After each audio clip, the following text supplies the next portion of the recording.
Olá, pessoal. Boa noite. Boa noite.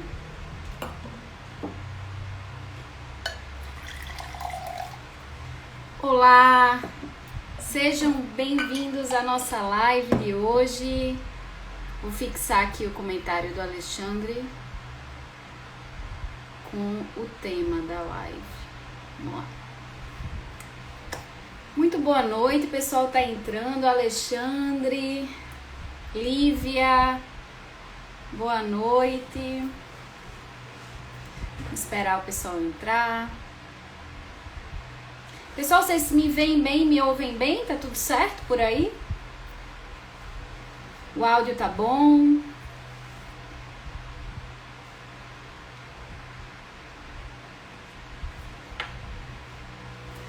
Tudo bem?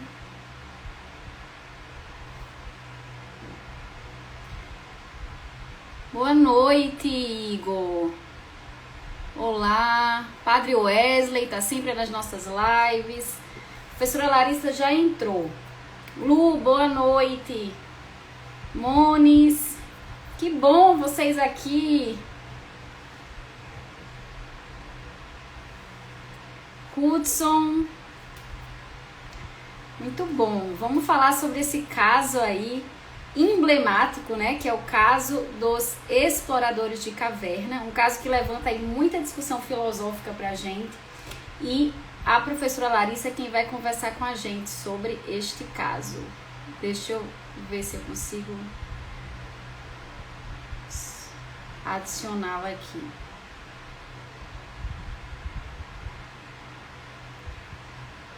Lari, você consegue solicitar para entrar? Eu não estou conseguindo te adicionar aqui.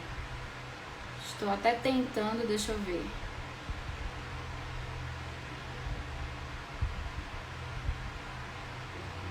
Boa noite, pessoal. Boa noite, Leonardo.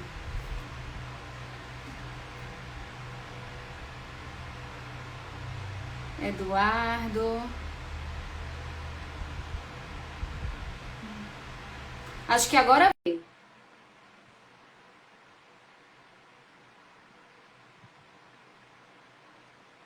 Tô tentando adicionar a professora Larissa aqui. Que bom! Deu certo! Ai, que alegria! Professora A alegria Larissa! é uma grande Nossa, alegria. o pessoal não sabe, mas a gente tava quebrando a cabeça hoje à tarde, né? É muito legal esse caso. E logo, né? Na verdade, a gente já tá para fazer essa live há algum tempo e ela não tinha saído ainda, mas que bom que deu certo e que a gente está aqui hoje conversando sobre esse caso. Pessoal, para quem não conhece a professora Larissa Nóbrega, né? Professora de filosofia. Larissa, se apresenta para o pessoal aí. Sim, sim. Então, eu queria começar dizendo que é uma alegria enorme estar falando com você, Ana Luísa. Eu acompanho seus stories já tem um tempo, seu perfil é sempre uma grande riqueza e finalmente deu certo da gente se falar assim ao vivo. Então, é um grande prazer, né? Uma alegria muito grande estar falando aqui com você, né? E estar acompanhando o Nossa, pessoal aqui. muito grande, muito grande. E a gente já se acompanha há um tempão, né? Há um tempão, sim, sim, é muito bom. Finalmente deu certo, é uma grande Sim. alegria, tô muito feliz. Então, para quem não me conhece, né, meu nome é Larissa, né, Larissa Nóbrega, eu sou professora de filosofia, moro aqui no Rio, dou aulas em escolas, dou aula aqui pela internet também, estou desenvolvendo um método aí de acompanhamento de alunos, né, tenho chamado por enquanto de antropologia filosófica, antropologia aplicada, né, que é uma corrente aí da antropologia filosófica. Bem, estudei em São Tomás, estudei Ortega y Gasset, estou aí vendo meus planos para o doutorado, né? Então, estou Muito agora um bem pouco mais. acompanhada, né? São Tomás, Ortega y Gasset. Pessoal, e todo mundo fala que o acompanhamento acadêmico da professora Larissa é incrível também. Já vi vários depoimentos também dos alunos positivos. Lari aí, né? Olha, o Leonardo dizendo, meu pai acabou de se formar em filosofia. Legal. Filosofia é Que legal, muito bom, maravilhoso. muito bom, muito bom. Então, vamos conversar um pouquinho, né? Enfim, por que unir uma pessoa do direito e uma pessoa da filosofia para falar sobre esse caso, né? Esse caso judicial, que na verdade é um caso fictício, pensado pelo Lon Fuller para ensinar os fundamentos da filosofia do direito para os seus alunos. Então, o Lon Fuller pegou aí alguns casos reais, adaptou e criou esse caso, né, do caso dos exploradores de caverna, que na verdade é um caso fictício pensado para os alunos dele. Mas eu não sei se você concorda comigo. E aí eu vou chamar a Larissa de Larissa, porque a gente aqui na internet fica mais livre, né? A gente que é acostumado com os eventos acadêmicos, né? Bem formais, a gente fica... Não, sem formalidades aqui. E aí, o que aconteceu, né? Qual é o caso aqui? Enfim, a gente vai começar a falar sobre isso, mas dizer que esse caso ele é emblemático porque ele traz dentro dele diversos debates filosóficos, né? De uma maneira, e não sei se você concorda comigo, Larissa, a gente lê traduções que evidentemente não são a melhor forma de se chegar ao texto, mas com riqueza literária, de detalhes e de maneira muito profunda. O caso, ele é aparentemente simples, né? Não é um texto de muitas páginas, é um texto aí de cerca de 26 páginas, 27 páginas, mas extremamente profundo do ponto de vista filosófico. Tanto do ponto de vista da filosofia do direito, quanto aspectos mais gerais da antropologia e da filosofia em geral. E é por isso que nós estamos aqui hoje, né? Porque nós acreditamos que este caso pode nos trazer reflexões muito interessantes do ponto de vista filosófico, né? Exatamente. Então, eu vou fazer aqui uma breve contextualização, né, desse caso que você já introduziu, né, de maneira assim tão empolgante, né, porque de fato é um caso que toca a todos nós, né? Então, você da área do direito, que é da filosofia do direito, eu da filosofia, mas das outras áreas também, porque embora seja um caso fictício de uma situação extrema, as questões ali são questões que nos tocam de alguma maneira. Isso. Não exatamente isso. Então, o caso dos exploradores da caverna foi uma história, né, fictícia que o Lon Fuller, um professor de Harvard, escreveu, né, com uma introdução à teoria do direito para os seus alunos, né, e para o público em geral, criando um caso, né, que, de novo, né, nós aqui vamos insistir muito nisso, que é um caso fictício, que aconteceu no futuro, aconteceu no ano 4.299, né? 4.300, por aí, um negócio bem longínquo mesmo. De um grupo, né? O que aconteceu nesse caso? Um grupo de 5 exploradores foram para uma caverna distante. Lá aconteceu um desmoronamento e eles ficaram presos nessa caverna. Então, como eles não voltaram para casa, suas famílias contactaram lá a sociedade, né, a qual eles pertenciam, dos exploradores de caverna, e começou então uma busca a partir da localização que eles tinham deixado. Agora, é um lugar difícil, de difícil acesso. Começaram então o processo de resgate, só que foi um resgate árduo, foi um resgate difícil, com muitos gastos, né? Gastos aí e perdas humanas, né? Que isso é uma coisa que pesa no voto dos juízes também, né?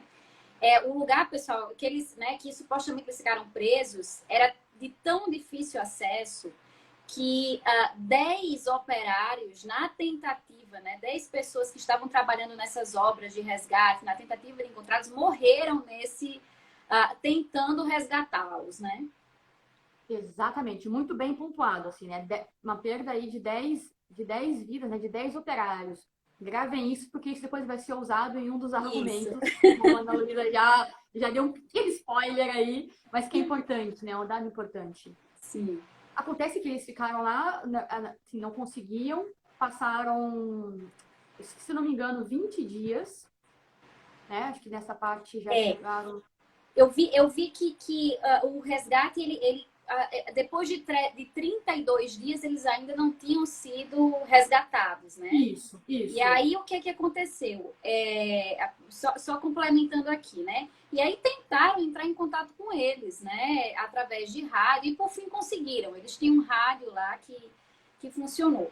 E aí conversaram, né, com a equipe de resgate, esses exploradores de caverna conseguiram o contato da equipe, e a informação, né, do pessoal da equipe é que, na verdade, eles só iriam ser resgatados dali a 10 dias. Então, lembrando, né, eles também eram exploradores amadores, pessoal. Eles não iam Exato. passar o dia, eles iam explorar cavernas e voltar para casa. Eles não tinham comida, eles não tinham preparo para passar tantos dias, né? Exatamente, foi um acidente que Foi um aconteceu. acidente, é. E aí, o que aconteceu? Eles tentaram no rádio conversar com o pessoal, conseguiram, chegaram à conclusão que só seriam resgatados dali a 10 dias, né?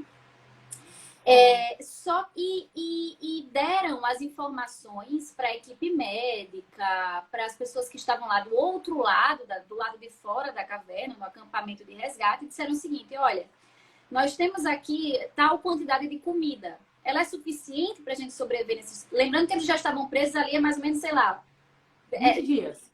20 dias, né? Eu 20 acho que eles dias. foram resgatados no 32º, Trigésimo não é isso? segundo. Isso. Aí Eles já no estavam há 20º 20 dia. dias. Isso. Eu já estavam há 20 dias, foram resgatados no 32º, né? Depois.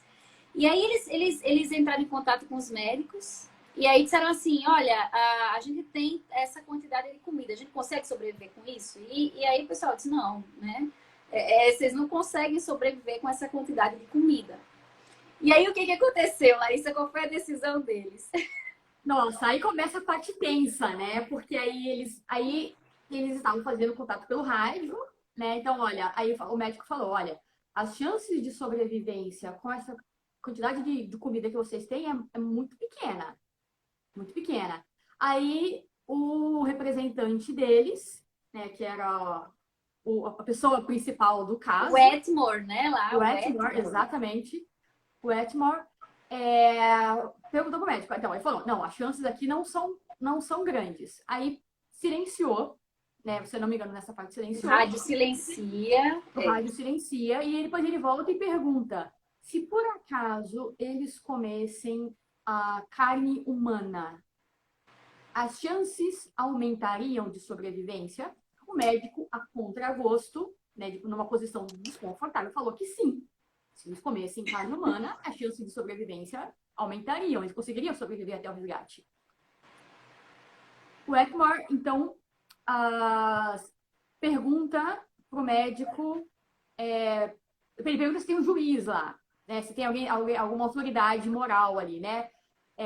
E perguntando, então a gente pode, né, fazer um procedimento nesse sentido, né, de se alimentar de uma pessoa, Lembrando que, pessoal, todos estavam vivos, né? todos Porque vivos. existem casos reais, contados, né, reais, de que, na verdade, houve o quê? Houve comeu-se um cadáver. Isso é caso real que existe. Aqui não. Aqui estavam todos vivos Todos ainda vivos. dentro da caverna. Exatamente. Tem o caso daqueles jogadores de rugby, né? Isso, O avião deles caiu nos Andes e algumas pessoas morreram aí de morte natural, dadas as condições de frio e tal. Enfim, era um cadáver ali, né? Sem fazer um tipo de desprezo pela vida humana, mas era o que tinha ali. Mas o caso que era diferente. Então, exatamente isso. Como lembraram muito bem aqui, perguntaram ao médico, ao juiz e ao padre, e ninguém deles quis dar uma resposta é, que alguém que pudesse dar essa resposta, né? Se era aconselhar, se alguém entre eles, eles deveriam, ele perguntou isso, né? O Blackmore inquiriu se seria aconselhável que tirassem a sorte para determinar qual deles seria sacrificado. E Isso. ninguém quis dar resposta para essa pergunta. Nem o E disse médico. que nesse momento, né, as pessoas todas que estavam no acampamento silenciaram e ninguém se sentiu confortável para responder a Esse questionamento, que de esse fato não é um questionamento. questionamento. Exatamente. O rádio silencia, eles pegam o contato, né? E eles entendem que a bateria do rádio acabou, e aí, né, perderam o contato. Depois, né, ficaram sabendo que o Atmore fez essa proposta deles tirarem a sorte para ver qual deles seria sacrificado para que a sua carne, né, servisse de alimento aos outros. Depois de muitas discussões de como isso seria resolvido, então, né, decidem, né, fazer alguns cálculos, decidem que lá tem uns dados, né, 2 dados, e eles jogam, antes de jogarem os dados, o Atmore, que fez a proposta, repensa a situação e sugere esperar mais uma semana. Isso é um dado interessante, né? A pessoa que fez a proposta, quem teve a ideia, olha, vamos sortear aqui, vamos fazer um jogo de sorte nos dados para ver qual de nós irá ser sacrificado, né, para servir de alimento para os outros, que foi o Atmore. Ele desiste, né, do acordo. Ele diz, olha, não, pessoal, vamos repensar antes dos dados serem lançados, antes da sorte ser lançada, quando todos já haviam assentido, né? Só que Exatamente. qual é a ironia do destino? É que no jogo de dados, né, o Atmore acaba perdendo. E ele e os outros. Na verdade, assim, tem uma situação aí, não tem, Lari? Exato. É, Antes disso, então, ele propõe que não joguem o dado agora, que esperem um pouco mais para ver o que aconteceria. isso. Aí os outros não aceitam, falando, não, agora a gente vai até o final nessa história. E ele, então, não, ele se recusa a jogar os dados. E alguém, então, joga os dados por ele, perguntando se ele teria alguma objeção, né? Se alguém jogasse os dados no lugar dele. E ele não coloca nenhuma objeção. Os dados, então, são jogados e a sorte, né? No caso, o azar, recai sobre ele. Né? E ele, então, foi contemplado para ser sacrificado para que a sua carne servisse de alimento aos outros. E aí o que acontece, né? Depois desse fato, esses exploradores eles vêm a ser salvos. Né? Então eles passam aí por um. A gente está contando todos esses detalhes aqui, pessoal, porque eles entram na nossa análise posterior do caso, né? E aí, depois de serem salvos, eles passam ali por um processo, né, de tratamento emocional e são denunciados pelo Ministério Público lá por homicídio. Homicídio de quem? Lá do Wetmore, né? Que morreu, que foi morto por eles para servir de alimento. O que aconteceu aí nesse processo, nesse primeiro julgamento, que foi um julgamento feito pelo tribunal do júri, né? O júri condena os 4 exploradores sobreviventes por homicídio. No entanto, eles enviam, após essa condenação, uma petição ao Poder Executivo para que aplique, né, uma clemência a esses 4 exploradores. Na verdade, tem um entremeio aí, né? Parece que o juiz de primeiro grau, eles pedem para o juiz de primeiro grau julgar, e o juiz de primeiro grau também julga, e ambos, o júri, os membros do júri e o juiz que foi quem julgou, pedem para o Poder Executivo, depois de terem condenado, dito assim, olha, realmente eles são culpados pelo delito de homicídio, pede para que seja aplicado uma clemência, que era algo que na lei lá daquele lugar era permitido, ou seja, eles poderiam, após uma condenação, o chefe do Poder Executivo poderia aplicar essa clemência para que eles não fossem penalizados posteriormente, né? Exatamente. E aí eles recorrem Na verdade, então esse é o caso. O Poder Executivo não resolve nada ainda. Por quê? Porque esses 4 exploradores recorrem dessa decisão de primeiro grau. Então, quando eles recorrem, o chefe do Poder Executivo diz: não, peraí, eu vou esperar agora o tribunal, né, a corte, resolver a questão. Eu prefiro não me meter nisso agora. Né? O Josué está dizendo, é uma espécie de indulto, né? Exato. E aí, o que acontece? Começa aqui exatamente o que é o mais interessante do ponto de vista filosófico desse caso escrito pelo Lon Fuller, que é a sequência do julgamento desse caso pelo tribunal. Por quê? Porque o Poder Executivo não se manifestou esperando que o tribunal viesse a decidir. E aí, o que nós vamos ver agora? Nós vamos... qual é a nossa proposta aqui na nossa live, né? Vamos conversar um pouquinho sobre os votos de cada um desses juízes, as decisões, né, que cada um deles deu individualmente, e vamos refletir um pouco sobre os aspectos filosóficos embutidos aí nessas decisões. Porque, na verdade, o que essas decisões todas têm em comum é que elas trazem uma densidade filosófica muito grande. É uma discussão muito mais filosófica do que propriamente jurídica até. Eu diria que se passa no voto desses juízes, né? Você tem alguma coisa a complementar nessa minha finalização? Não. Perfeito, é isso mesmo. Você explicou muito bem aí os meandros do processo, né? E é justamente isso, né? É detectar qual é a filosofia por trás de cada argumento. E tendo uma coisa, assim, só para a gente entender, assim, a gravidade do problema, que é o seguinte: além do ato cometido ser algo a situação que eles estiveram, o ato que eles praticaram, tem ainda a gravidade da pena. Porque é o seguinte, qual que é a condenação?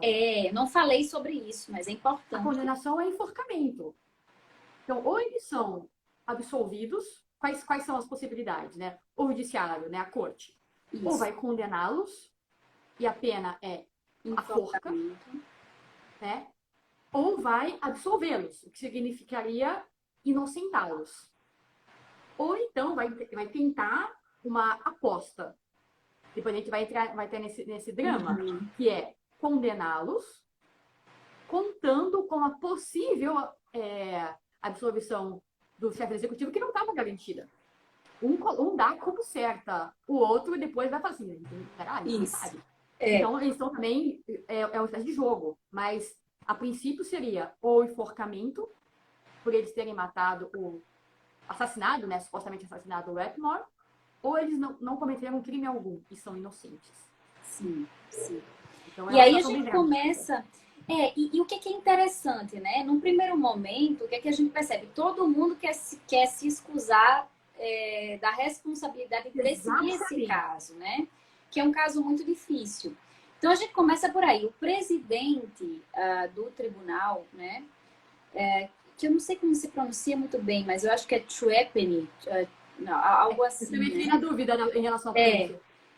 O que é que ele sugere? Ele diz o seguinte, olha, no voto dele, a decisão de primeira instância lá do juiz singular, o Leonardo já está adiantando. Calma, Leonardo, esses juízes pensaram em tudo, viu? Eles pensaram em tudo, a gente vai ver. Né?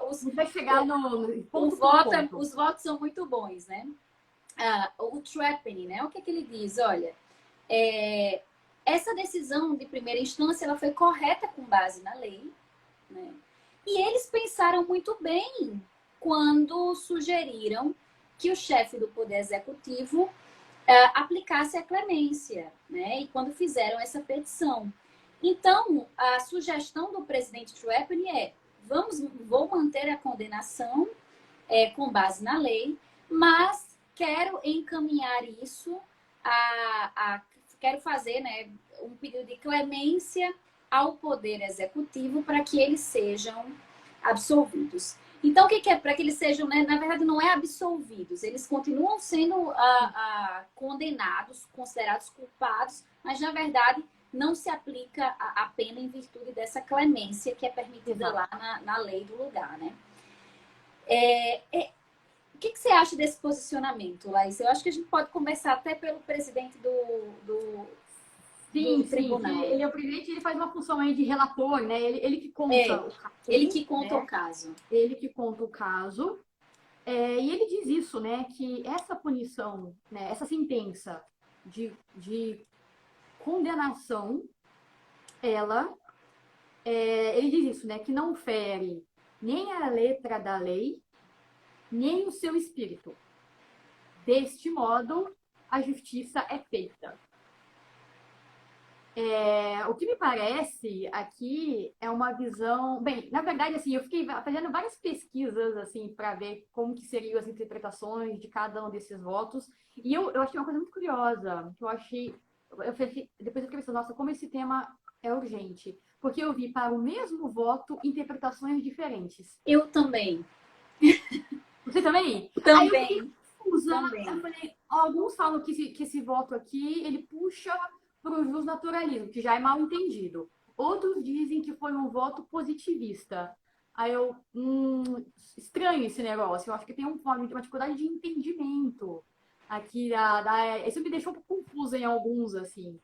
Mas o que eu fiquei preocupada, o que eu pontuaria nesse primeiro voto, é que me parece que existe uma identificação entre a lei e o direito.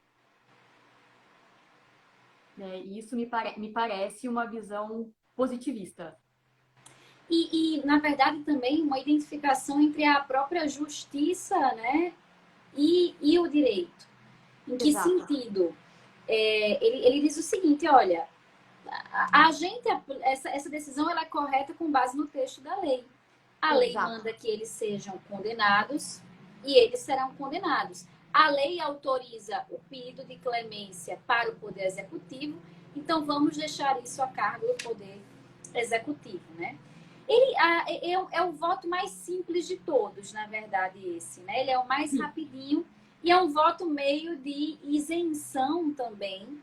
Mas o que me chama a atenção aqui também, Larissa, nesse voto do Trapney, é que me parece que ele entrega o critério da justiça, de qual é a justiça no caso, na mão daquilo que a autoridade, que é o chefe do Poder Executivo, dirá que é o justo.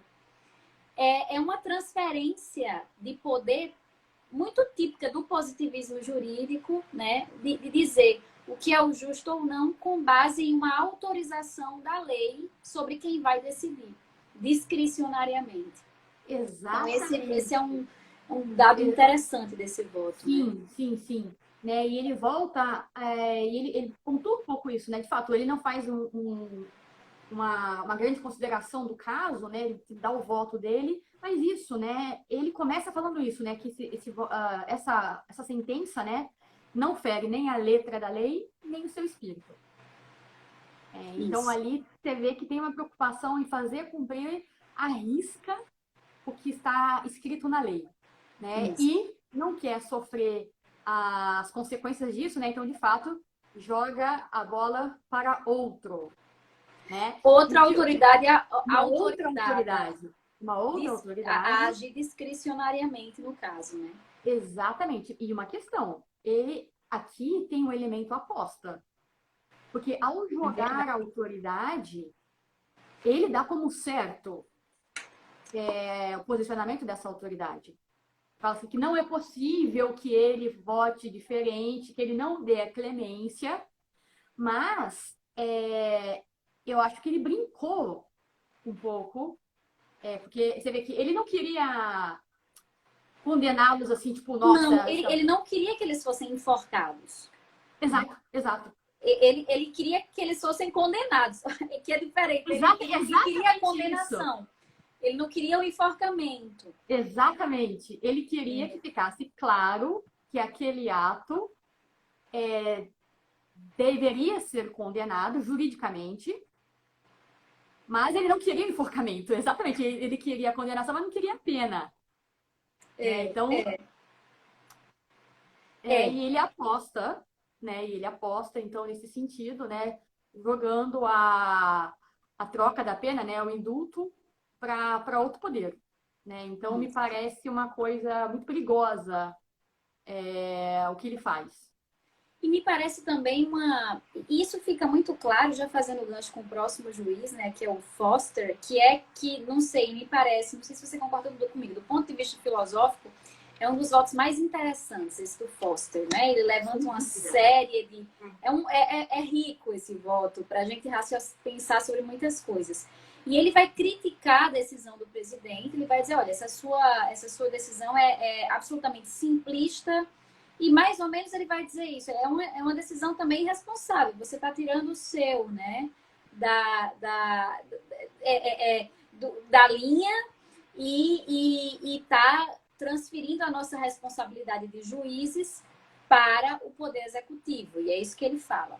Agora, qual é o que o Foster começa, né, já enunciando no voto dele, que é algo que entra em confronto direto com o que o presidente coloca. O Foster começa dizendo o seguinte, que, nesse caso, a lei não é de grande serventia para nós, né? Ele vai dizer, porque a própria lei está em julgamento.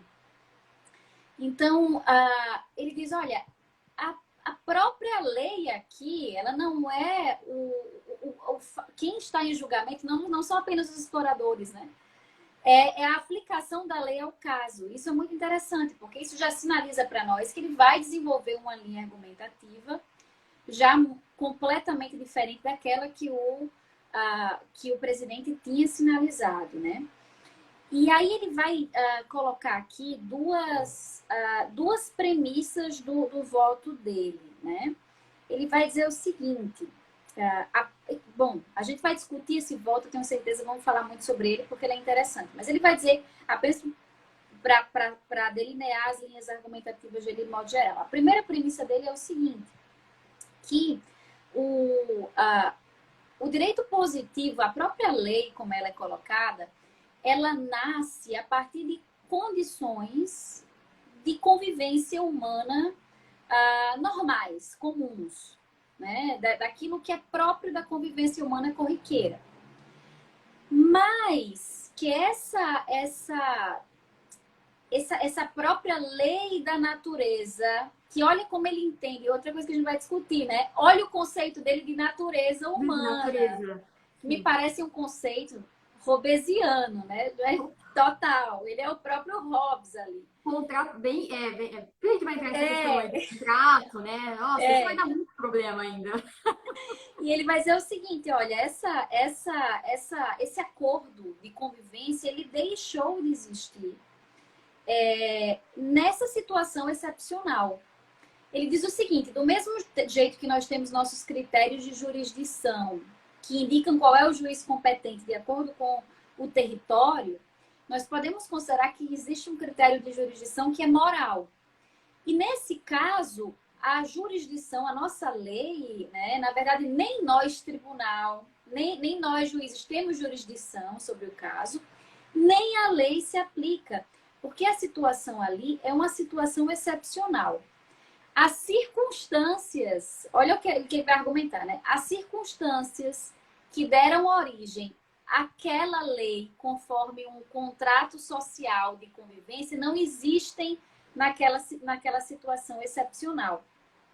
Então, ele diz o seguinte, aqueles homens, eles não estão no estado de sociedade civil, é mais ou menos isso, eles não estão dentro da sociedade civil porque a situação deles é extrema. Eles estão dentro de um estado de natureza que é diferente daquele estado que deu origem àquela legislação que proíbe o homicídio, né? E aí eu acho que a gente poderia conversar um pouco, Larissa, sobre esse primeiro aspecto da decisão dele, né? O que é que você identifica de correntes aqui? Enfim, que reflexão você faz? Porque me parece que essa é a primeira linha argumentativa dele, né? Então, ele até vai dizer o seguinte, olha, essa minha linha de raciocínio aqui, ela não admite nenhuma contestação racional. Vocês vão ficar aí se sentindo meio mal com isso que eu estou dizendo, né? É interessante que ele diz assim, é muito rico esse texto. Ele diz, olha, vocês vão ficar, eu tenho certeza que vocês vão ficar meio inquietos com isso aqui que eu estou dizendo. Mas naquela circunstância a lei não se aplica. Eles estão no estado de natureza, e o estado de natureza do homem é desejar a própria sobrevivência. Ele até levanta o argumento da legítima defesa também, né? Ele vai dizer, olha, lembra da legítima defesa, né? Mas e aí? O que é que você acha especificamente dessa primeira parte do voto dele? Olha, eu acho que o argumento do Foster, de todos, é o mais rico, que é o que dá mais pano para discussão, assim, né? É aquele voto que todos os outros vão, de alguma maneira, comentar, vão voltar a ele. É porque ele usa, de fato, né, duas linhas de raciocínio, né? Essa é a primeira. E, assim, eu acho que, primeira coisa, a conclusão que ele extrai é coerente com a premissa que ele coloca. E qual foi a conclusão? Eu nem comentei qual foi a conclusão, eu acho. Não, dele, não comentou. Né? Não comentei. Não. Exatamente. Você quer deixar um suspense ou para o que ele vai decidir? Eu acho que a gente pode ir comentando e depois o pessoal fala o que acha. O pessoal diz aí que vai condenar ou que vai absolver. Ou condenar, né? Perfeito, perfeito. Então, acho que isso que você falou, Ana Luísa, é muito, muito importante, assim, né? Ele coloca um peso muito grande na circunstância. A circunstância na qual as pessoas estão inseridas permite determinados atos. Né? Então, fica de lado a justiça, eu não vou nem entrar na questão da moralidade intrínseca ao ato, mas o peso que ele coloca sobre a circunstância. Se você está numa circunstância normal, determinadas coisas são aceitáveis, determinados atos são inaceitáveis. Muda-se as circunstâncias, essa convenção social, porque é o que parece, é uma convenção acordada. Exato. Muda-se a circunstância, mudam-se as convenções e essas convenções caem por terra. Então, é a necessidade do momento que vai dizer o que pode e o que não pode, de acordo com o que é preciso ser feito. Então, ali, né, então até entra um pouco na questão do território, né? Então, se você tá, o que é aceito e legítimo num lugar, não é no outro. Você não pode cobrar determinadas posturas. Então, se eles, naquelas circunstâncias, precisavam cometer esse ato, eles não tinham um outro recurso, as nossas leis aqui, na nossa condições naturais de temperatura e pressão e conforto e segurança, para eles não tem o menor sentido, né? E aí ele faz essa analogia com a... Não sei se ele faz isso, né? A analogia com a legítima defesa, que ele fala, né? Você não vai dizer para um homem não praticar legítima defesa, porque, independente do que a lei diga, ele vai fazer quando ele for atacado. Então, ali é a natureza clamando, né, e colocando todas as convenções como condicionadas pelas circunstâncias. Isso. Né? Isso. De um lado... E é uma percepção de natureza humana muito específica, porque me parece, o que me parece que ele está argumentando aqui, né? Que, na verdade, a própria lei, né, na medida em que ela decorre de uma convenção, ela não está conectada a um critério, por exemplo, universal de justiça. Exato. Né? Então, o que sobra quando as convenções caem por terra em uma circunstância como essa, tão afastada da vida corrente da sociedade civil, né? Simplesmente a lei aqui, né, é a lei do estado de natureza de tipo robesiano, que é o que, olha, o mais forte tem o direito de dominar o mais fraco, né? Por uma questão que na verdade, é uma concepção de natureza humana que é universalista em alguma medida, mas veja, é o direito quem vai nos dizer o que é certo e o que é errado. O próprio Hobbes, ele fala isso, é interessante, né? Que ele diz assim, ele fala Não existe certo ou errado antes da existência da lei, Exato. do acordo. Exato. O acordo, o contrato. O contrato. Essa é a questão. Do contrato. Quando você fala do Hobbes, né? Eu estou pensando no Hobbes, eu estou pensando no Rousseau, no Locke, etc. É hobbesiana no sentido do contrato, me pareceu. Do contrato. Porque não me parece que no discurso do Foster ele coloca o ser humano como mal, como o lobo do homem, mas assim, tipo, a questão é, ele tem necessidades. Essas necessidades precisam ser satisfeitas. A necessidade aqui é de sobrevivência. Né? Mas o foco aqui é na questão do contrato. Então, o contrato aceito entre os membros ali naquela situação é que vai dizer o que pode e o que não pode. Isso. Então, ele diz, eles naquela situação, eles eram uma sociedade e não pertenciam mais à nossa sociedade, à nossa civilização. Eles criaram ali uma outra sociedade. E nessa outra sociedade, eles fizeram um acordo e eles entraram num consenso e eles cumpriram um acordo que eles mesmos fizeram e que eles mesmos aceitaram. Quem somos nós, portanto, para julgar o acordo que eles fizeram? Isso. E é interessante que o Josué até colocou aqui, ele diz o seguinte, olha, mas um dos exploradores aí resolveu, o próprio Wetmore, né? Disse assim, não, peraí, não quero mais. E o que é que os outros disseram? Já foi acordado, né? Já foi acordado, exatamente. Porque, de fato, aí entra a questão que você falou. Porque, assim, quando você rompe com a natureza, no sentido corretamente dizendo, você tem dois elementos, tem dois recursos, que é a argumentação ou o uso da força. E aqui, por isso que ele é muito, exatamente isso, como você muito bem botou, por isso que ele é muito hobbesiano, porque você tem o elemento contrato, todos aceitaram entrar naquele contrato, mas, uma vez que o contrato foi, de alguma maneira, ameaçado, quando o Wetmore propôs que se retirar, e aquilo que ele propôs não aconteceria, foi usado, então, a força da maioria, de alguma maneira. Isso. E o que é interessante também, que me parece, é que, não sei se você percebe, Lari, ele entra em alguma medida também num argumento de tipo utilitarista. Em algum momento do voto dele. Quando ele diz o seguinte, qual é bom, ele, como eu falei, esse voto é muito rico, né? Então ele começa com uma discussão em torno da ideia de contrato social, explicando que naquela circunstância específica um novo contrato havia sido feito, que não se aplicaria à nossa legislação, feita em uma circunstância diversa. E ele fala, né? Ele diz uma coisa interessante. Ele diz, olha, e eu sei que vocês vão ficar meio inquietos em relação a isso, porque certamente vocês têm uma certa ilusão no valor absoluto da vida, né? Ele fala isso. Há uma certa ilusão no valor absoluto da vida. Mas eu lembro a vocês, olha só como como é um voto inteligentíssimo. Muito refinado. Eu fico imaginando Fuller escrevendo isso, né? E ele diz assim, mas eu lembro a vocês que 10 operários foram mortos, né? E eu lembro a vocês, 10 operários foram mortos tentando salvar esses 5 homens que estavam ali dentro.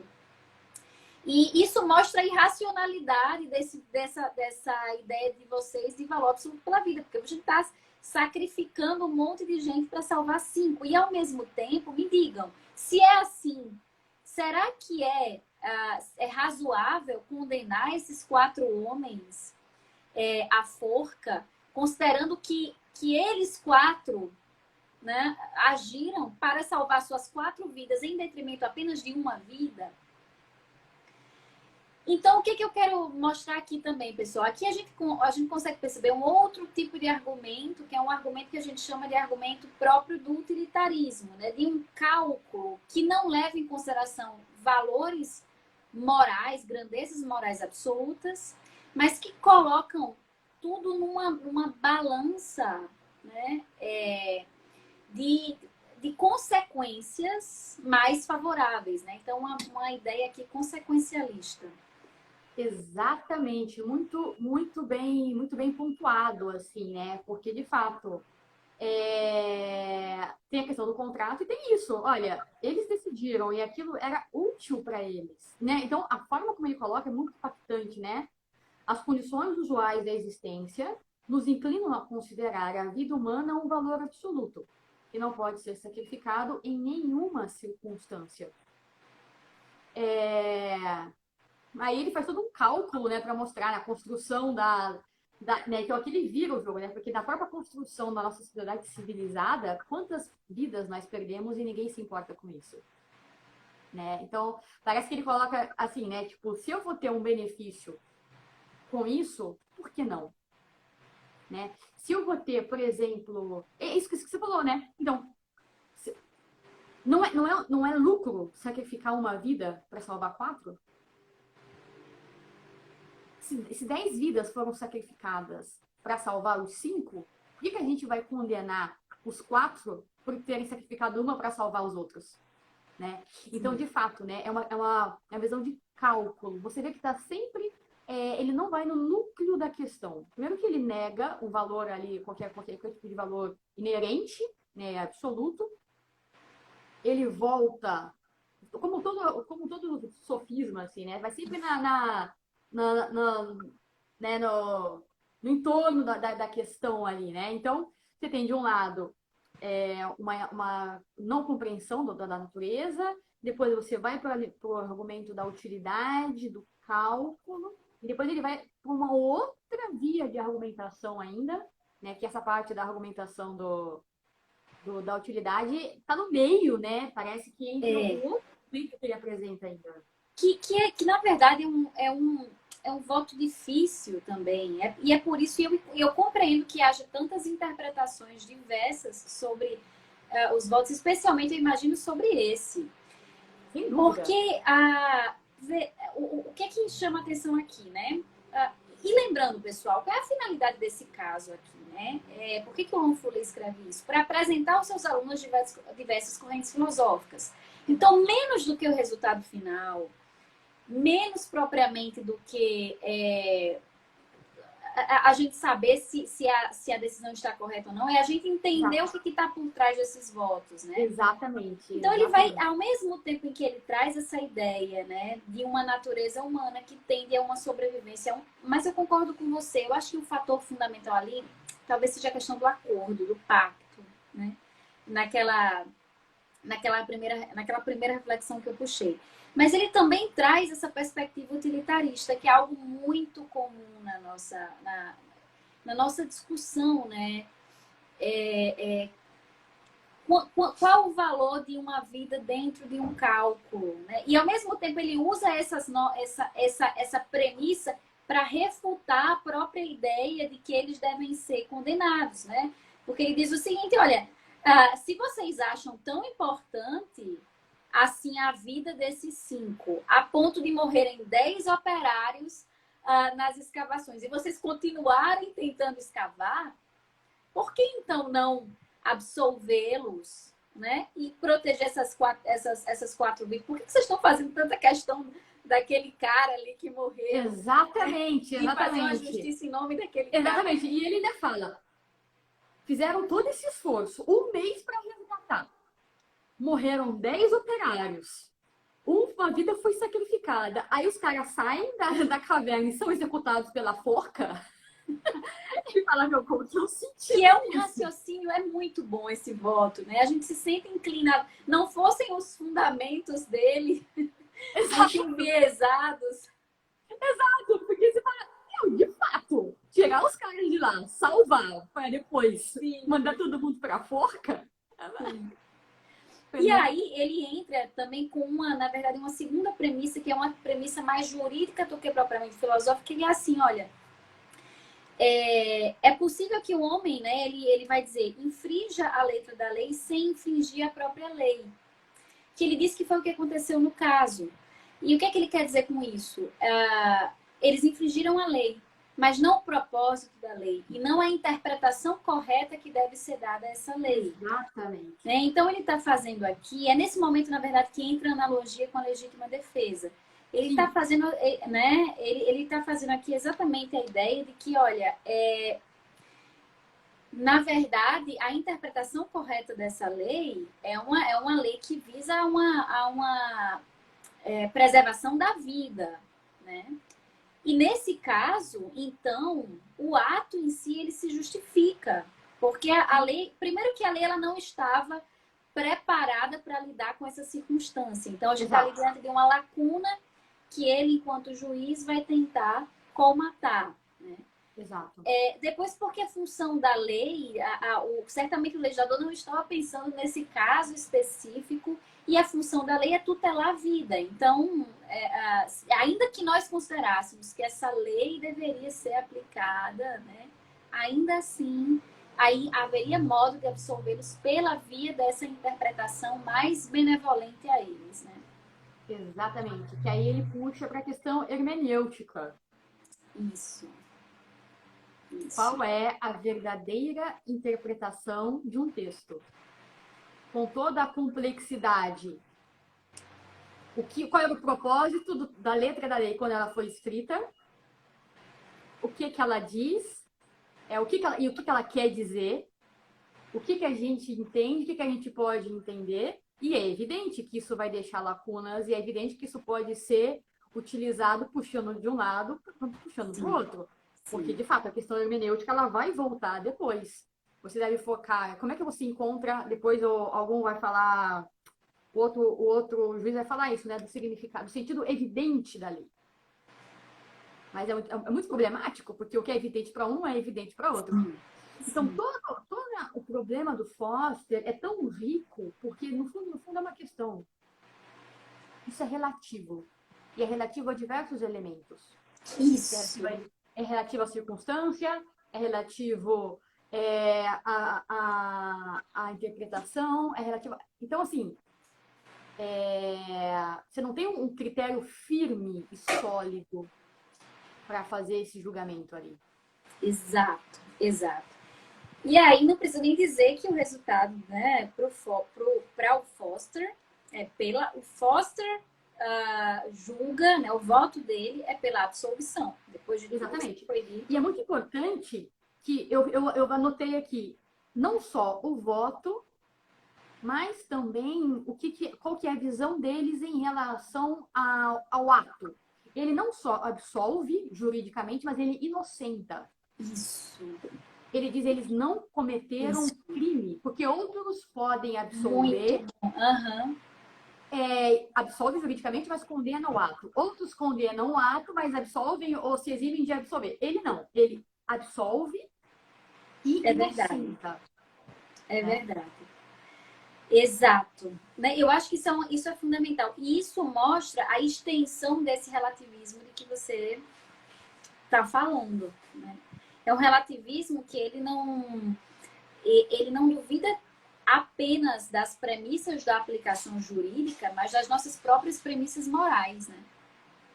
Então, é um relativismo mais extenso. E aí, né, a gente entra no voto do Tatum, que é o mais emocionalmente angustiado com o caso. Tá ali sofrendo. Tá ali muito sofrido, faz muitas noites que não dorme, ele diz, né? Mas o interessante é que ele consegue trazer argumentos muito bons em face do Foster, né? Sim. E A aí reputação dele é preciosa. também é uma pena que depois ele. Bom, a gente vai chegar lá, né? Mas primeiro eu acho que a gente poderia levantar, né? Quais são os argumentos dele contra o Foster, né? Eu acho que em primeiro lugar ele vai dizer o seguinte: olha, em que momento ocorre essa passagem da sociedade civil em que se aplicam as nossas leis e para o estado de natureza em que o homicídio está justificado. Sim, sim. E ele até levanta um exemplo interessante. Ele diz, olha, se um deles fizesse 21 anos, né, que é a maioridade lá, no local dele, se um deles fizesse 21 anos lá dentro, como é que a gente consideraria que ele se tornou maior de idade ou não? Né? Então ele vai dizer o seguinte, olha, não está claro em que momento ocorre essa passagem da sociedade civil para o estado de natureza, Exato. em que a convenção muda, né? Exatamente. E ele coloca isso de uma maneira muito boa, né? Irônica até. Assim. Tipo, dá para perceber a ironia ali do questionamento dele. Ele diz: se estes homens passaram da jurisdição da nossa lei para aquela de natureza, em que momento isso ocorreu? Como você colocou.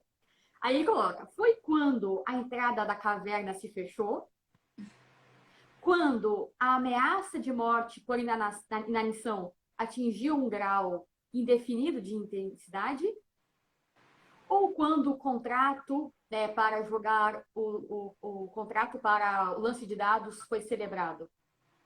Então, de fato, se eles estavam... Em que momento isso acontece? Né? Isso. Porque se a caverna não tivesse se fechado, eles estivessem simplesmente na caverna, poderiam cometer aquele ato? Porque porque a questão geográfica é a mesma. Eles estão fora da sociedade. Se a caverna não tivesse sido fechada, bloqueada, e tivessem praticado ali um homicídio, e eles decidiram entre eles, e aí? Né? Então, de fato, né, em que momento existe essa passagem? E ele fala outra coisa interessante, ele diz o seguinte, olha, e ainda que a gente considere que houve essa passagem para o estado de natureza, que estado de natureza odioso é esse em que um homem pode matar o outro para comer, né? Que visão é essa da própria natureza humana que o Foster faz? E é nesse sentido que eu acho que o Foster... aí eu volto a achar que ele é um robesiano, né? Porque Não, perfeito. o Tate, eu acho que ele tá dizendo isso. Olha, e que estado de natureza odioso é esse em que não existe respeito pela vida humana? Perfeito, Né? perfeito. A partir o Foster está tirando isso de onde? É muito interessante também essa argumentação. Exatamente, exatamente. Muito bem colocado. De fato, vai reforçando a interpretação robesiana mesmo do Foster. E ele, então, ele demonstra uma repugnância pelo ato praticado. Ele diz que é algo inadmissível.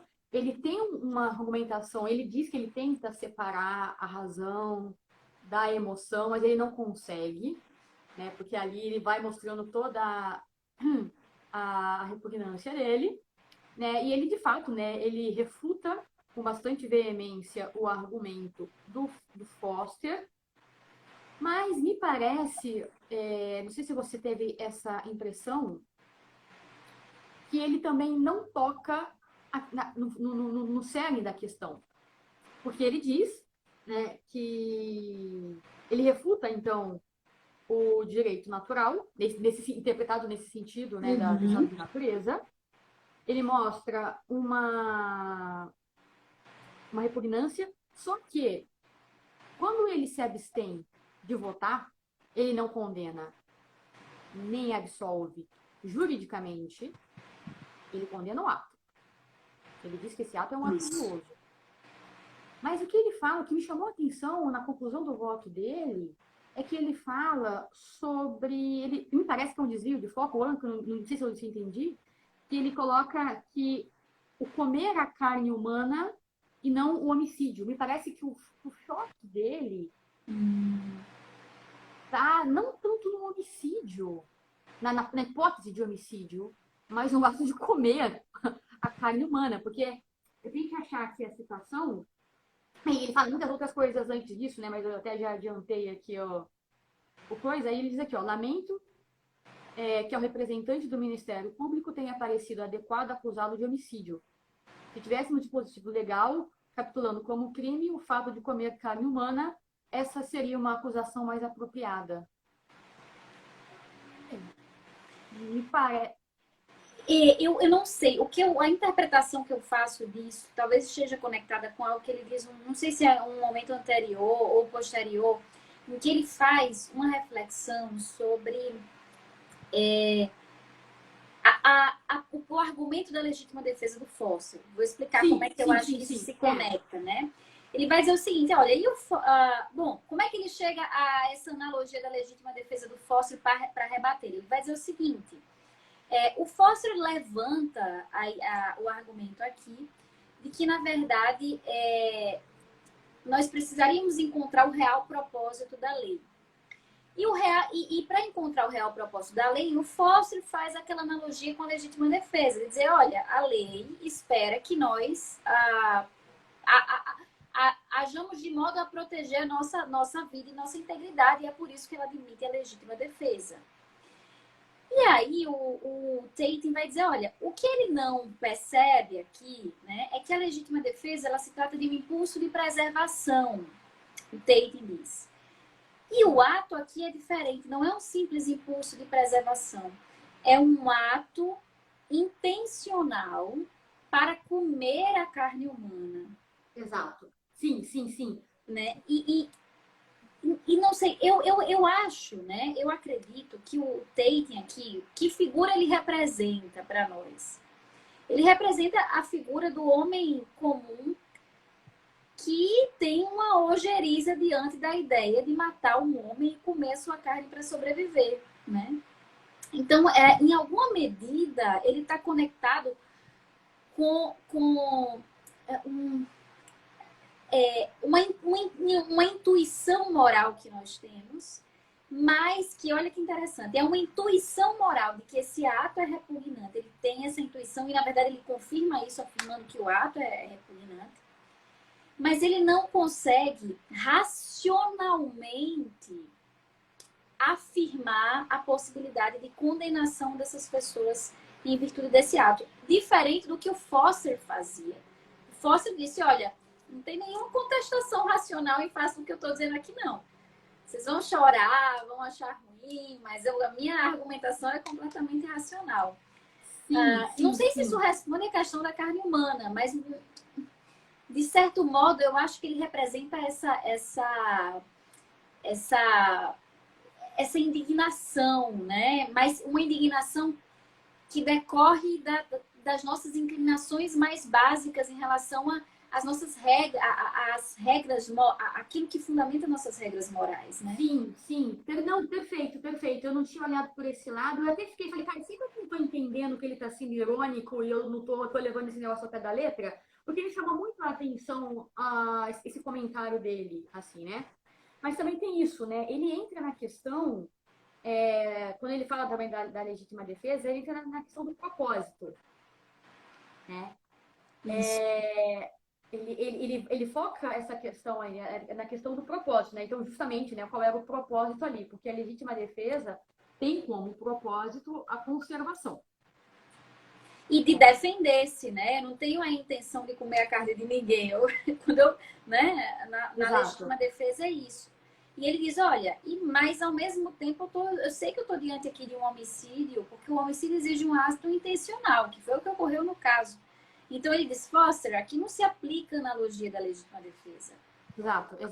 E com a gravidade de que este ato intencional se destinava a matar um ser humano para comer a sua carne.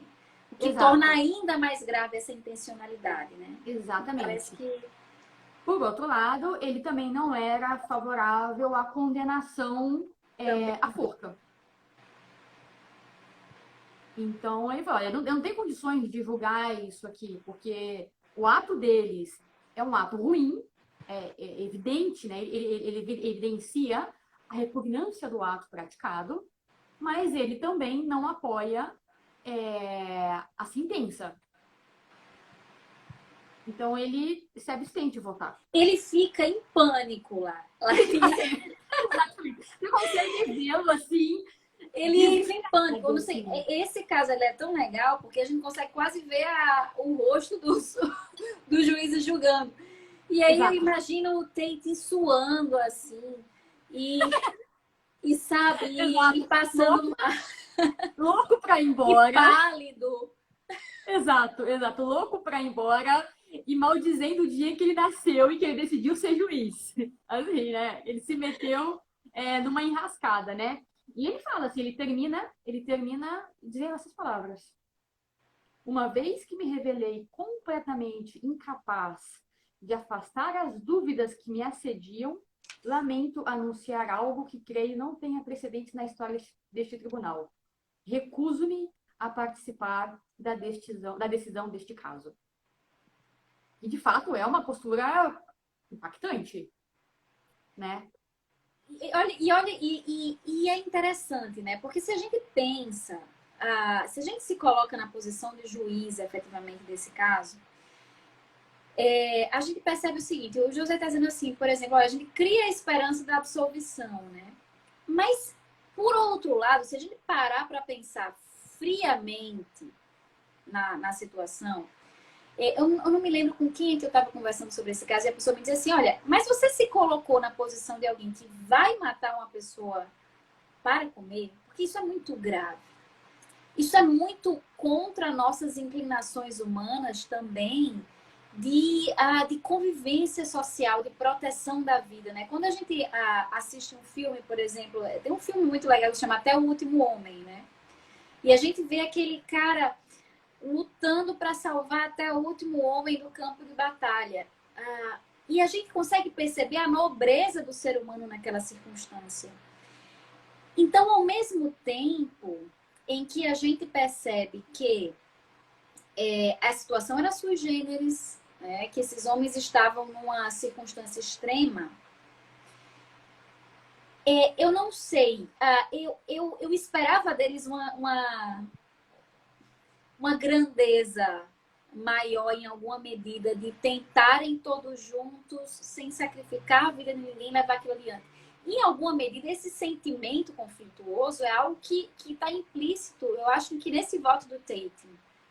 Sim, sim. Essa tensão que existe entre e aí é uma questão filosófica, né, em relação a essa ideia de um sentimento de caridade em relação ao outro. Exato, Né, que na verdade exato. constitui aí uma virtude, essa caridade como virtude teologal, né?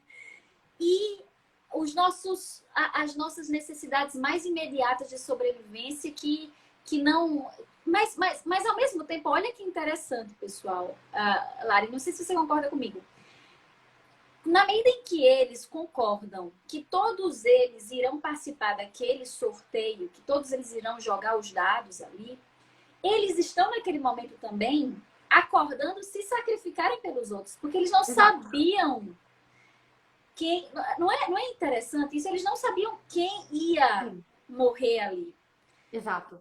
Então, vejam, ao mesmo tempo em que eles poderiam ter a esperança de sobreviver, de serem os sobreviventes, eles também sabiam que eles estavam sujeitos a serem os que eram alimentados.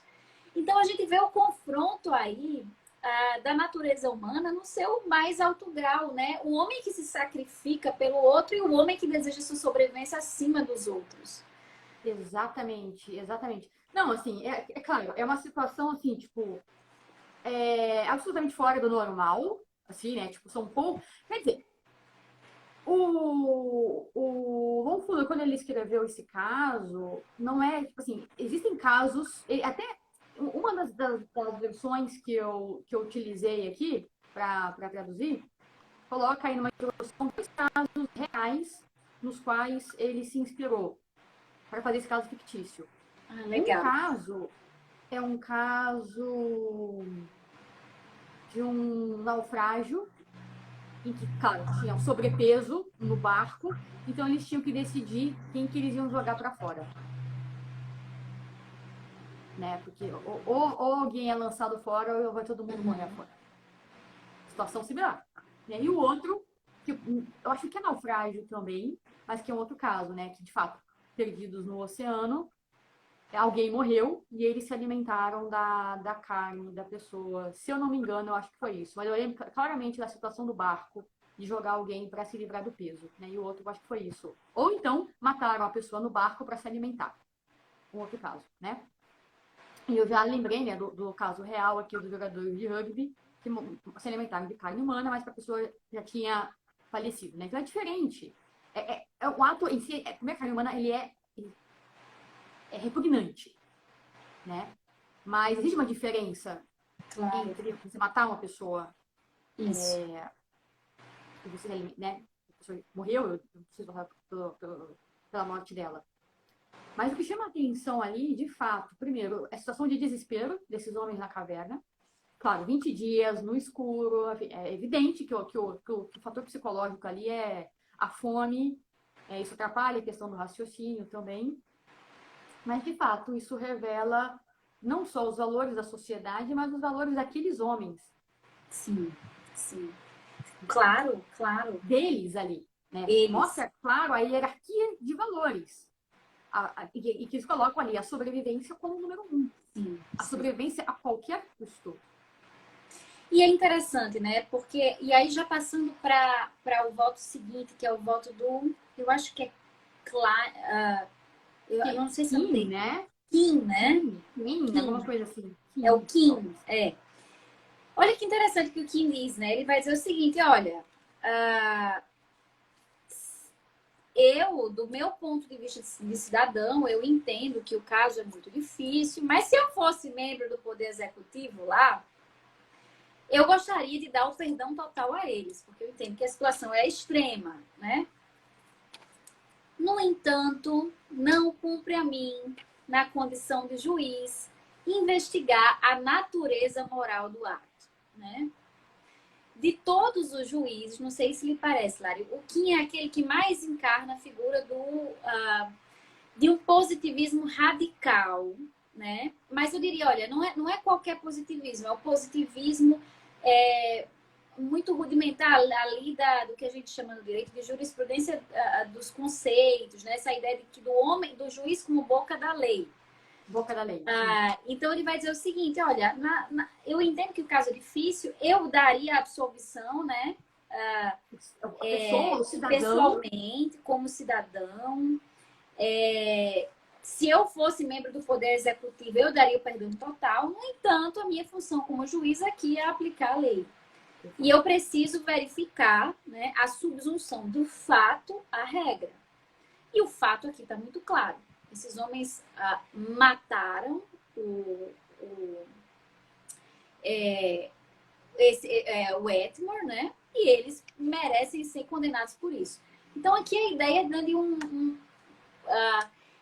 do positivismo jurídico em sua versão radical. Agora, o que me chama a atenção nesse voto bom, e aí ele fala sobre a importância da divisão de poderes, né? Do juiz ser aquele que aplica a lei e o legislador aquele que responsável pela elaboração da lei. Mas o mais interessante desse voto, me parece, que é a ideia, né, que ele fala, de que a noção, vejam, pessoal, quase todos os votos fazem referência ao voto do Foster, né? O voto do Foster é um voto importantíssimo aqui. Ele vai dizer o seguinte, olha, o Foster, ele não gosta muito da lei, né? Mas entre eles, né? Pelo que parece, eles já são aqueles dois juízes que trocam farpas há muito tempo, né? E assim, olha, o Foster não gosta muito da lei mesmo, não. E é por isso que ele fica nessa história, né? Que ele fica falando aí que a gente tem que encontrar o propósito da lei. Ele até usa, Larissa, uma coisa muito engraçada, que ele usa uma analogia com um homem que perguntam para um homem, você gosta de sapatos, né? Não sei se você... Eu falei, gente, o que tá querendo dizer com isso, assim, né? Eu achei, na verdade, eu tive algumas traduções, eu te falei, né, no privado ali, mas é uma tradução que eu achei A última péssima. tradução que eu peguei era até melhor. A tradução era boa. Então, aí eu recorri a uma outra tradução, né, versão aqui PDF, que quando eu fui comparar, eu falei, gente, são coisas muito diferentes que estão escritas aqui. Eu não tive contato com a obra original. Isso. Então, aí o Bruno tá dizendo aí, né? Você pergunta pro homem, você gosta do sapato? Aí o homem vai dizer o seguinte, olha, eu gosto do buraco do sapato, que é onde eu enfio o pé. Ele vai assim, olha, isso aí é o juiz que gosta da lacuna, entendeu? lacuna, É o juiz que está procurando a lacuna da lei para encontrar o seu real propósito. Só que essa história de propósito, ele vai dizer, isso é inacessível ao juiz. O juiz ele precisa mesmo aplicar a legislação, né? Exato. E aí, nesse sentido, eles precisam ser condenados, porque eles incorreram no ato prescrito pela lei, né? O que você achou desse voto especificamente? Eu achei, assim, interessante. Na verdade, já começa chamando a atenção, né, dele fazer essa distinção entre o cidadão privado com seus valores e separar absolutamente a moral do direito. Então, assim, aqui ele coloca como irrelevante avaliações como bom ou mal, certo e errado. Ele falou assim, isso aqui é irrelevante, isso aí é para o âmbito, a moral, ela é para o âmbito privado. Cada um com seus valores. Aqui ele fala, né, eu sou um funcionário e eu preciso aplicar a lei. Tá certo? E aqui a questão é simplesmente justo ou injusto de acordo com a lei, com a letra da lei.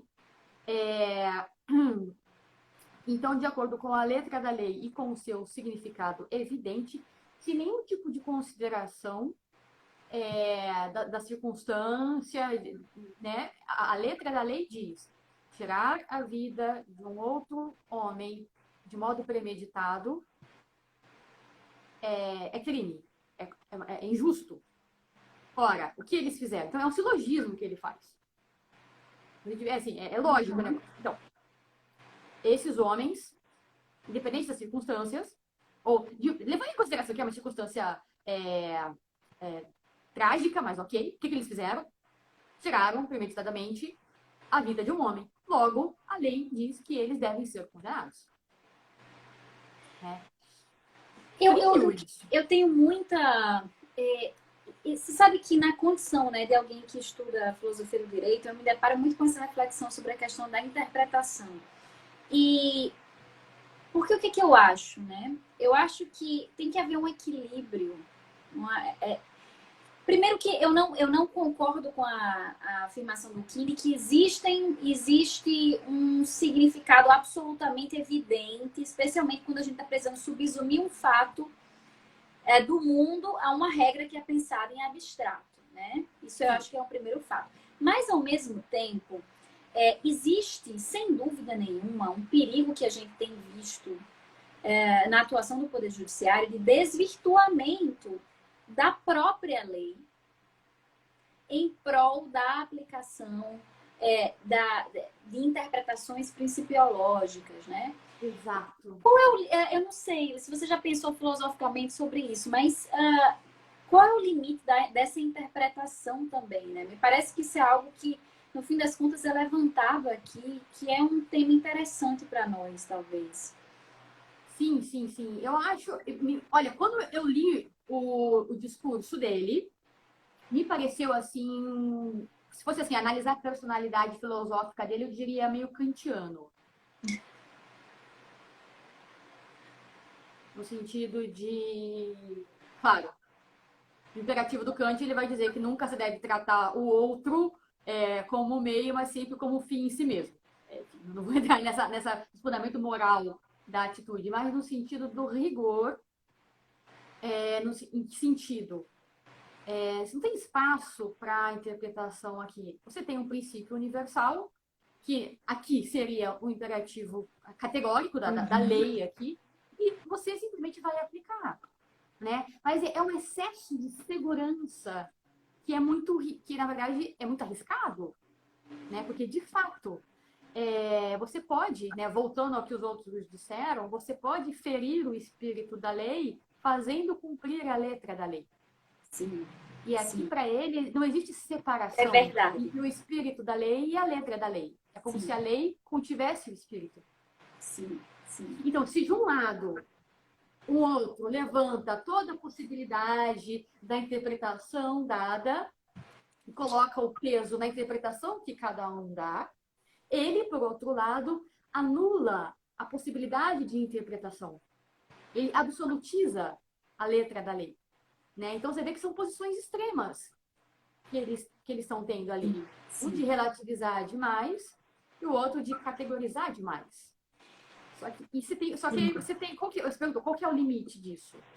O limite é o limite da prudência. A justiça, ela é um princípio que deve ser aplicado, é um princípio universal que deve ser aplicado dentro das circunstâncias. De fato, né, o direito não é a lei, né, não é a justiça ali é outra coisa. Né? Então, já só para concluir, já te passo a palavra. Mas o fim do direito por excelência, é a justiça, né? É a justiça, o objeto assim, o fim é a justiça, né? Mas você pode ferir isso, você pode ter um fim e passar longe desse fim, em nome da justiça, né? Em nome da justiça, né? Então ali é necessário, o que falta às vezes nessa visão assim, é um sentido de realismo, Verdade.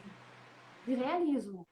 O que isso é na prática, né? Então me parece assim uma absolutização, né, da lei, da letra da lei, e uma falta de realismo do senso Sim. comum ali. E aí a gente entra no último voto. Você falou em senso comum, né?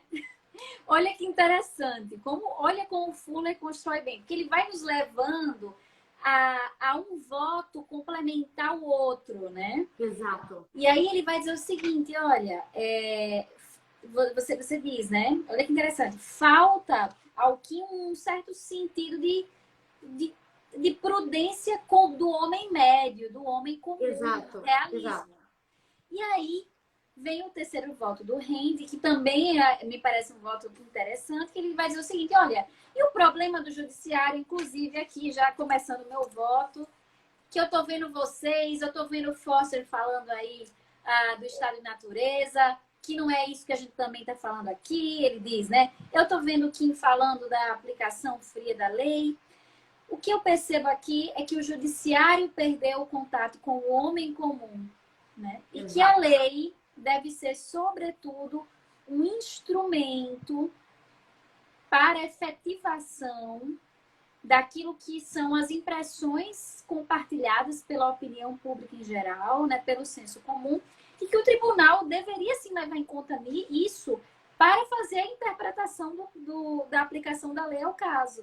E Exatamente. aí, nesse sentido, o Rind ele é muito direto aqui, né? Ele vai dizer assim, eu já julguei casos semelhantes em que isso se apresenta, essa necessidade do senso comum.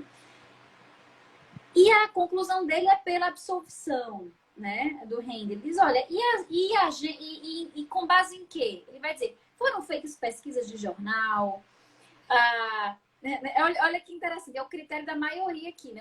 Agora a gente começa Exatamente.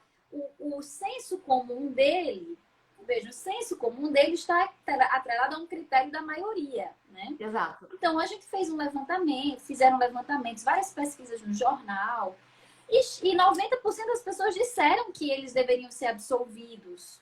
E 10% é um pessoal, os 10% que disseram pela não absolvição, é um pessoal muito estranho. É uma pessoa meio esquisitão, assim, que lê umas revistinhas meio loucas, assim, então eles não contam muito, assim, sabe? Eles não contam. Sabe que tem um filósofo que eu gosto muito, que é o Bernard Williams, que ele diz assim: os filósofos morais, ele vai dizer, parece um grupo que ficou isolado lá no topo da cadeia do Himalaia, que não consegue ver o que o senso comum vê. E eu acho que esses 10% são esses filósofos morais que ainda estão se questionando, segundo o Heide, porque 90% da população já foi pela Já foi, já absolvição. passou, entendeu? Já ultrapassou essa questão de certo e errado, de bem e de mal, já tá em outra. E aí, o que você acha desse último voto lá? Eu achei ele assim, ele é um sujeito divertido, né? Ele é o sujeito mais descontraído, mais Uhum. descolado, assim, dos juízes, né? E você vê que, de fato, isso que você pontuou no início é muito interessante, porque um vai colocando o contraponto ao outro. Então você vai lendo, o coisa assim, tá faltando alguma coisa, é isso que tá faltando em um, o outro já chega colocando, né? Então você vê, ele chega, né? Então, o voto do Kim é um voto muito abstrato, de imposição ali da lei, impessoal. E esse Randy, ele já começa falando ele começa falando de duas coisas. Ele já começa falando de sabedoria prática. Ele coloca ali umas questões assim, muito envolventes. Ele coloca sabedoria prática, opinião popular, representatividade e uma questão estatística. Né? Ele diz que eles ali estão, de alguma maneira, representando o povo. Então, a condenação ou absolvição, você não tem que ficar ali esmiuçando o que a lei fala, porque isso aí, ele diz, esses homens que ficam esmiuçando o que a lei fala, eles estão separados do povo. Eles não sabem, eles vivem num mundo à parte. Né? Então, estão lá também, os juristas também fazem parte desses 10% que lá na cadeia do Himalaia, lá em cima, no topo, e perderam o senso de realidade. Porque, de fato, o voto do Kim parece que é um voto assim, que tem um recorte em relação à realidade. Né? Por outro lado, o voto do Hindi é popular demais. É popular demais. Porque o critério que ele utiliza para dar o voto dele não é um critério adequado, que você não pode julgar se um ato é injusto ou injusto a partir do que as pessoas acham que é justo ou injusto. Porque é simplesmente uma variação, uma variante do contrato. Porque dentro daquele grupo, a maioria, todo mundo ali foi unânime, na verdade. Todo mundo falou, ok, vamos fazer. Agora, uma vez o ato praticado, aqui todo mundo falou assim, não tem problema, era uma situação extrema, eles precisavam. Então, se nós aceitamos, nós concordamos que não foi uma ação tão ruim, eles não são criminosos por causa disso, quem somos nós, juízes, para dizer que não é um ato aceito de alguma maneira, né? Então, de fato, volta a questão do consenso, né? Que está toda na questão da modernidade, aí você pega vários filósofos que falam sobre isso, né? Então, a questão da verdade e da justiça é uma questão de consenso. A gente vai votar para decidir o que é o bem, o que é o mal, o que é o certo e o que é errado. Mas você falou uma coisa que eu não tinha parado para pensar, nem percebido, que isso é uma variante da ideia de contrato social que o Foster levanta, né? Ou seja, se a maioria acordou com isso, nosso critério de justiça parte daí, né? Que na verdade nós sabemos hoje, né? O Poder Judiciário, isso vai fundamentalmente contra também aquilo que é função própria do Poder Judiciário. O Poder Judiciário não tem função representativa. Exato. E nem deve ter, né? Na verdade, e nem deve ter, porque exatamente porque a justiça que é o fim do direito. Exatamente. Se eles representam, não é opinião popular. Se eles representam o que é a justiça. Isso. Seria muito mais, em vez de eles representarem o povo diante da justiça, eles deveriam muito mais representar a justiça, sem ser a boca da lei, não é isso, né? Mas representar a justiça para o povo. Você vê que ele inverte o valor ali. Isso. Quem serve a quem? Isso. O judiciário não serve o povo, serve a justiça. Isso é interessante, né? É muito rico. E aí o que acontece, né? Só para a gente contabilizar aqui os votos. O presidente Trapney julga pela condenação, diz que a decisão lá de primeira instância foi correta, mas torce fortemente para que não haja o enforcamento, né? Para que o Poder Executivo aplique esse princípio de clemência. Então, ele é pela condenação, o voto dele. Isso. O Tate se abstém de julgar. Então, o voto dele não... Tem o Foster, né? O Foster. O Foster é pela absolvição, né? Isso. Então, o Trapney pela condenação, o Foster pela absolvição, o Tate se abstém. Então, até agora, nós estamos empatados. A gente tem um voto pela condenação e um voto pela absolvição. O Kim, que é o positivista mais radical, julga pela condenação, né? Exato. E o Handy julga, o voto dele é pela absolvição. Então, a gente tem o resultado disso, um empate. E por força desse empate, em virtude dele, a sentença condenatória lá de primeira instância, de primeiro grau, é confirmada e esses homens são, portanto, enviados à forca. Não é isso? Mas, no fim das contas, Lari, e aí, o que você acha desse veredito final? Eu vou dizer, viu, nessa brincadeira eu acho que eu tô mais pro Handy. Vou sair correndo do tribunal. Você tá mais pro... É o Randy? Não, não. Não, É o. o- Não é o é Randy, o né? outro, o Randy é o da opinião É o pública. Tatum. É o Tem, Tatum. é. Eu tô mais pro Exato. Tatum que tá lá passando mal e não quer julgar. Aquele lugar, é tipo, me tira daqui, né? Não, de fato, eu acho, a gente até conversou um pouco, né, hoje a gente trocou figurinhas, né, em relação a isso. Como você falou muito bem no início, nosso objetivo aqui não é julgar o caso, não é, tipo, tomar partido em relação Sim. a esses votos, não é nada disso, é simplesmente observar quais Nem é são essa as função do caso, principais. né? Nem Nem é a é essa função do função do caso, caso. exatamente, exatamente. Mas eu acho que algumas coisas precisam ser consideradas, que nos fazem pensar, né? Então, o que esse caso me fez pensar, né? Eu até falei com a Ana, né? Eu fui procurar ajuda, eu fui me aconselhar, eu fui pedir opinião, para saber até que ponto, que eu penso desse negócio, né? Porque eu também estava na dúvida, assim. Eu falei, o que é? Conclusão por enquanto, é a conclusão do momento, que não está fechada também.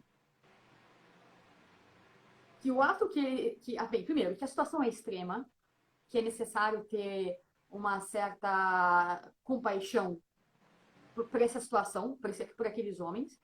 Né? Não é uma situação corriqueira, não é normal, é uma situação extrema. As situações extremas devem ser avaliadas como situações extremas, mas tendo em consideração que a circunstância não altera a substância de um ato. Né? Então, a circunstância, ela atenua ou agrava, mas ela não transforma a substância. Então, o fato de ser uma situação extrema, ela atenua e muito a gravidade do ato, ao que me parece. Então, nesse caso, então o que eu diria é que o ato que eles cometeram é um ato moralmente errado, intrinsecamente mal, porque cada vida tem um valor inviolável, não se pode se servir de uma, não é uma questão quantitativa, cada vida é uma vida e não se está aí para medir isso. O caso seria diferente se um deles tivesse falecido e eles tivessem se alimentado da carne dele. Isso, né, é algo que pode causar uma certa repugnância, mas é diferente o caso. Então, eles mataram uma pessoa, embora todos tenham aceitado, todos erraram em aceitar isso. E ainda eles tiveram uma chance de não fazer, que o Wetmore tentou barrar e eles recusaram. Né? Então, eu acho que o ato que eles praticaram é um ato de desespero, mas ainda assim é um ato moralmente equivocado, injusto. Agora, a pena também não é justa. É porque o fato do enforcamento aqui, você colocaria uma injustiça sobre uma injustiça. Né? Então, e é um caso de. Não deixa muitas opções. Eu também acho que apostar na absolvição do executivo, né? Ao perdão do executivo, acho que seria uma aposta. Né? Tem até um aqui que eu não me lembro quem, que fala por uma fofoquinha lá da esposa, da sobrinha da esposa para a secretária, fala que ele não ia aceitar. Eu acho também que é não o acho. Randy. É Pode o ser. Randy. Que ele diz o seguinte, olha, ele é muito durão, ele não leva muito em conta a opinião pública, acho que ele não ia aceitar, não. Porque se você pede uma coisa, ele faz o contrário. Exatamente. Então, assim, eu também não acho prudente ou honesto e transparente você tomar uma decisão para outra pessoa depois ir lá e resolver, sendo que não cabia a ele. Até porque o problema vai permanecer na mão, a batata quente na mão do Poder Executivo, fazendo esse mesmo tipo de reflexão que os juízes estão fazendo aqui. Exato, É uma exato, transferência do problema. exato, né? Então, acho que o problema aqui está na punição, talvez, né? Se tivesse eu acho que, pensando no caso ideal, é que tivesse uma outra pena branda, porque o ato que eles cometeram é um ato grave, mas a circunstância, ela atenua a gravidade. Então, me parece, a pena ela é desproporcional ao caso ali, me parece, tá? E olha que interessante, Lari. É uma pena que não permite gradação. É isso, é isso, é É isso. uma pena perentória, né? Se a gente tem uma pena como uma pena que vai como é no nosso Código Penal, né? De, não sei, de 7 a 21 anos, né? Nem me lembro mais, pessoal. Depois vocês me corrijam aí qual é a pena, como é que tá lá no Código Penal a pena de homicídio. O juiz, ele tem como dar uma gradação de acordo com a gravidade do caso. Exato. Aqui não. E a justiça, ela é aplicada também pela pena, né? A pena, ela é um fator de 6 a 20 anos, né? O Bruno está dizendo aí. Muito bom, Bruno. Bom. Exatamente. Então você vê que... Só que tem pena que é uma outra questão, uma outra discussão sobre a pena de morte em si mesma. Que vai entrar num outro problema. Né? Então, o que me parece, tá? Eu acho que uma pena no sentido corretivo, nem prisão, mas, sei lá, algo que eles pudessem, algum tipo de coisa que eles pudessem fazer para, por exemplo, valorizar a vida, sabe? Tipo, vai então fazer algum tipo mas uma coisa assim, não é simbólica, não, assim, no sentido de não faz nada, mas alguma coisa que eles realmente quisessem pensar, sabe? Porque, de fato, a punição aqui, a pena aqui me parece injusta. Não, eu acho que eu concordo. Eu acho que você levantou um ponto que eu não tinha pensado, que é o ponto de que essa pena não permite gradação. E isso é algo sério diante de um caso em que efetivamente a circunstância, a gravidade da circunstância atenua a gravidade do ato. Exatamente. É uma saída interessante. Eu acho que sim, no mundo ideal, né? Coitada, por isso que o Tate estava sem dormir, né? Não é fácil o caso. Exato. Pessoal, vocês aí, né? Absolveriam ou condenariam aí os exploradores? Eu tô curiosa para saber o que o pessoal... O que as pessoas que o pessoal acha, né? Também. Eu acho que... Não sei. Se alguém quiser falar aí... Mas é interessante que as pessoas leiam, né, o texto, né, para entrar ali. Tem um ponto interessante que eu não me recordo no voto de quem que fala, né, da justa interpretação, né, de você saber interpretar. Ele fala, né, se você fala para a empregada, né, larga tudo e dá o que você tem na mão e vem me atender, né? Se a pessoa tá com um bebê no colo, você vai entender que ela não tá ali levando ao pé da letra, né? E que você tem que ter uma certa sabedoria de interpretação para saber o que pode ser esperado ou não. Né? Sim, então, sim. Olha, uma pessoa ali já condenaria. Nossa, é um caso super difícil, mas, Ari, a maravilha agora do Instagram é que ele não corta nossas lives mais, né? Então a gente ficou aqui debatendo super. Menina, passou, né? Bruno está perguntando se a absolvição criaria uma insegurança jurídica. Bruno, um dos juízes, ele fala uma coisa interessante, né? Ele diz o seguinte, que provavelmente esse caso não vai se repetir. Então, nada que a gente decida aqui vai gerar insegurança jurídica. Porque o caso é muito sui generis. Exato. Mas aí pode gerar no sentido... Em que sentido? Que toda vez que você tiver uma situação extrema, vai ser julgado pela circunstância e não pelo ato. Sim. Deixa uma brecha mesmo. Deixa uma brecha. Mas, Ari, eu acho que é uma coisa que você ressaltou muito bem. Deixa uma brecha, mas que é própria da ideia de concretização da justiça.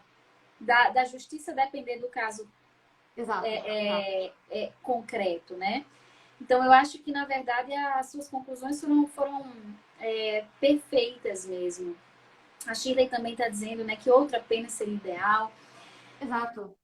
Pessoal, então é isso, né? Esse nosso caso interessantíssimo. Lari, aí, você tem mais algum comentário final a fazer sobre esse caso, sobre a nossa live? E aí? Não, na verdade, eu tô muito feliz, tá muito animada com essa live. Eu acho que, assim, a gente não... Claro que não tem como esgotar, né? Tem muita coisa para ser dita, muita coisa para ser falada sobre direito natural, que não deu tempo de entrar, né? O que é isso, né? A interpretação ali da natureza, tem muitas outras coisas. Na verdade, isso aqui é só para introduzir uma questão, para apresentar facilitar, né, para as pessoas entrarem nesse universo, né, ou aprofundarem nesse universo, que é tão importante hoje, né? É um assunto tão importante nessa relação do direito, né? O que é a justiça, o que é a vida, o que é o bem, enfim, várias questões, né? Mas desde já eu já te convido para a gente fazer uma live ainda sobre a questão de direito natural, do direito natural, do que é a lei natural, porque me parece que aqui a gente tem várias interpretações sobre o que seja essa lei natural. Exatamente. Porque a gente sabe que o justnaturalismo, pessoal, ele se manifesta de diversas formas, né? Então, a gente tem o justnaturalismo que é típico lá do pensamento iluminista, de uma visão idealista, como uma visão, por exemplo, a do Locke, né? Exato. E existe o justnaturalismo da tradição aristotélico-tomista. Então, eu acho que a gente talvez pudesse, né, depois, Lari, conversar sobre esses aspectos que a gente não consegue explorar, infelizmente. Não consegue, porque o caso exatamente. é Nossa, muito rico.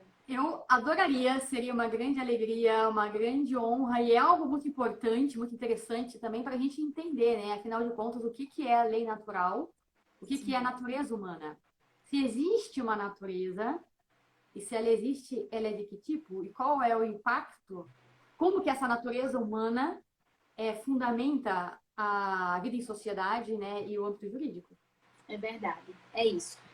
Vamos marcar essa live, que Vamos marcar. Eu quero muito ouvir você falar sobre isso também. Eu quero te ouvir, né?